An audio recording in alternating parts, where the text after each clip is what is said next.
Mini Darjeeling Purnia की हवा जहरीली होती जा रही है। हम ऐसा क्यों कह रहे हैं, इसके बारे में हम आपको बताते हैं। प्रदूषण के कारण पूर्णिया में जो शुद्ध वायु लोग ग्रहण करते थे, अब धीरे धीरे वह प्रदूषित होता चला जा रहा है।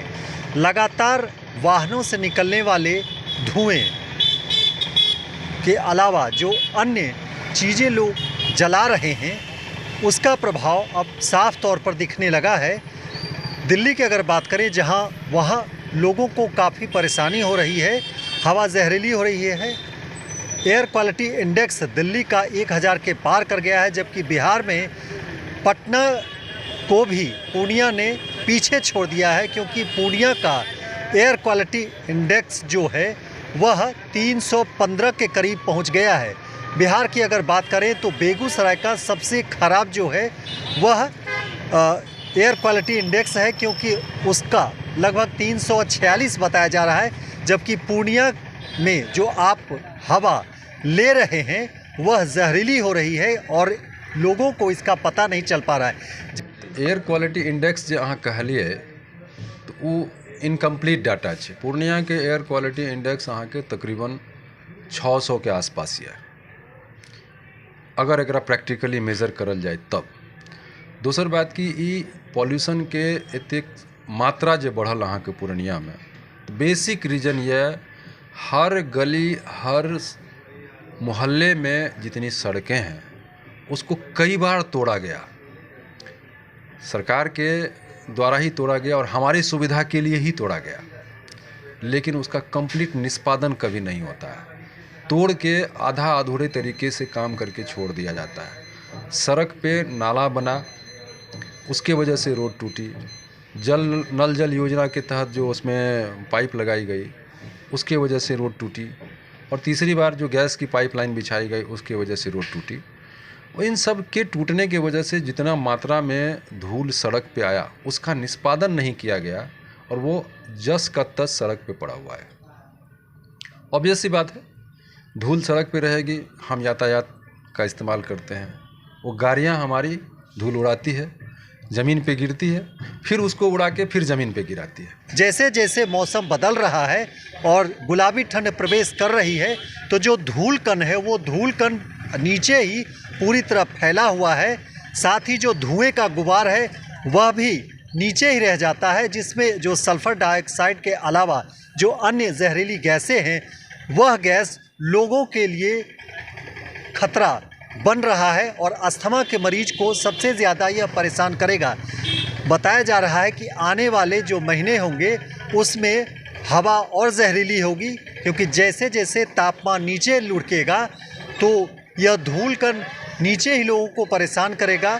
जी, नॉर्मली बारिश के मौसम में जो धूल सालों भर उड़ता है, बारिश के मौसम में धूल बारिश के बूंद के साथ नीचे आके ज़मीन पे बैठ जाती है।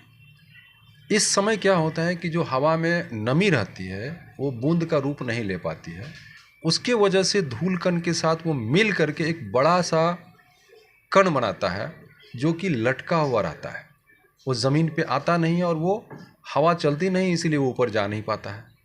और ये कण जो होता है अपने साथ हवा में पहले से मौजूद पॉल्यूशन, एयर पॉल्यूशन जिसको कहते हैं, प्लस ये धूल कण जो है सब मिल के एक साथ हमारे फेफड़े के अंदर जाती है, नाक से लेके फेफड़े तक।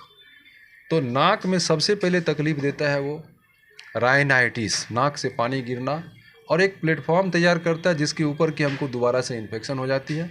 हमारे नाक और हमारे गले के अंदर का रहने वाला बैक्टीरिया ही हमारा दुश्मन बन जाता है और फाइनली हम एक बड़े बीमारी के चपेट में आ जाते हैं। फेफड़े में जाती है, खास करके जो बुजुर्ग लोग हैं, बच्चे हैं और जो महिलाएं घरों में काम करती हैं, उनके लिए ये नुकसानदायी ज़्यादा है, क्योंकि उसके फेफड़े की कैपेसिटी एक आम जवान आदमी से कम होता है और उनकी बीमारियां ज़्यादा तकलीफ़दायी होती है और ये COPD नाम की एक बीमारी पैदा करती है। और बताया ये जा रहा है कि जब तक लोग इसके प्रति जागरूक नहीं होंगे तो इसका ऐसा ही हाल रहेगा। मुख्य रूप से अगर हम बात करें पूर्णिया की, तो कभी यह खुशनुमा माहौल के रूप में जाना जाता था, लेकिन जैसे जैसे यहाँ जो है शहरीकरण बढ़ता जा रहा है तो तमाम जो रोड के किनारे बड़े बड़े पेड़ थे उसे काट दिया गया। उसकी जगह जो नए पेड़ लगाने की बात की गई थी वह नहीं लगाया जा रहा है। मुख्य रूप से यही वजह है, पर्यावरण जो है असंतुलित होता जा रहा है। सरकार की ओर से यह कहा जा रहा है कि आम लोग जहाँ कहीं भी हो वो अपने घर के पास या फिर अपने गमले में भी पेड़ लगाएं ताकि पर्यावरण संतुलित रहे और जो शुद्ध वायु पूर्णिया के लोगों को मिलती थी वह जहरीली नहीं हो, क्योंकि जो हवा का स्तर है, जो गुणवत्ता है वह 300 से ज़्यादा हो चुका है। और जैसे ही 300 से ज़्यादा अगर जो एयर क्वालिटी इंडेक्स बढ़ जाता है तो इसे सबसे निम्न स्तर का माना जाता है।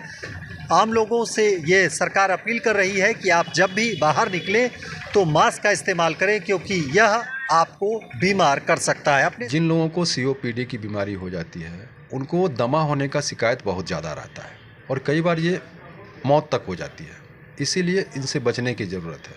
अब रह गई बात कि सामाजिक दायित्व ही कोई चीज़ है। प्रत्येक व्यक्ति की अपनी दायित्व है कि अपने घर के सामने की धूल की सफाई करें। लोग क्या करते हैं, झाड़ू से सिर्फ कागज़ पत्ते को हटा के कई बार आग लगा के जला देते हैं, कई बार म्यूनिसिपैलिटी की गाड़ी में चले जाती है। जो वास्तविक पॉल्यूशन है वो है धूल। धूल को हटाने का एकमात्र उपाय होता है उसको पानी से धोने का, यह न्यूनतम किसी व्यक्ति के द्वारा संभव नहीं है। यह सरकार के प्रयास से ही संभव होगा, क्योंकि इतना सारा पानी किसी एक व्यक्ति के द्वारा किसी गली मोहल्ले में बहाना, सफाई करना संभव नहीं है। और अगर हम एक जगह किसी जगह पे कर भी देते हैं तो दूसरे जगह की धूल उड़ के आके अगले दिन फिर से उसको गंदा कर देगी। इसलिए ये सामूहिक प्रयास होना चाहिए, व्यक्तिगत प्रयास से नहीं होगा। सरकार इसमें ज़्यादा सक्षम तरीके से काम कर सकती है, निगरानी कर सकती है कि बार बार सड़क टूटती है तो टूटे तो उसका पुनर्निर्माण तुरंत होना चाहिए, जबकि इन जनरली ऐसा देखा गया कि टूटने के बाद पुनर्निर्माण नहीं होता है, बरसों पर ही रहती है। ये एक बेसिक कारण है। पनोरमा ग्रुप, जो सोचता है वो करता है।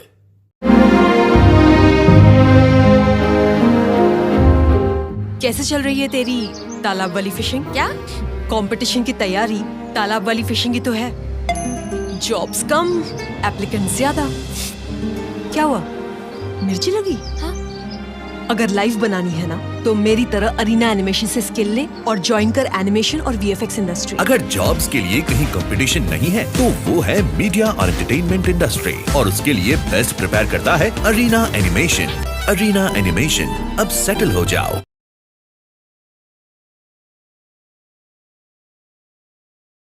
रिलैक्स फिजियोथेरापी, एक्सरसाइज एवं बिजली चिकित्सा केंद्र, doctor Kshitij Ranjan, physiotherapist, doctor Vibha Jha के opposite, Purnia. Unity world school, Hajipur Vaishali. Ghanshyam Thakur, MLC। Durga Puja, Deepavali एवं छठ पर्व के शुभ अवसर पर समस्त पूर्णिया वासियों को विजय खेमका की ओर से बहुत बहुत शुभकामनाएं।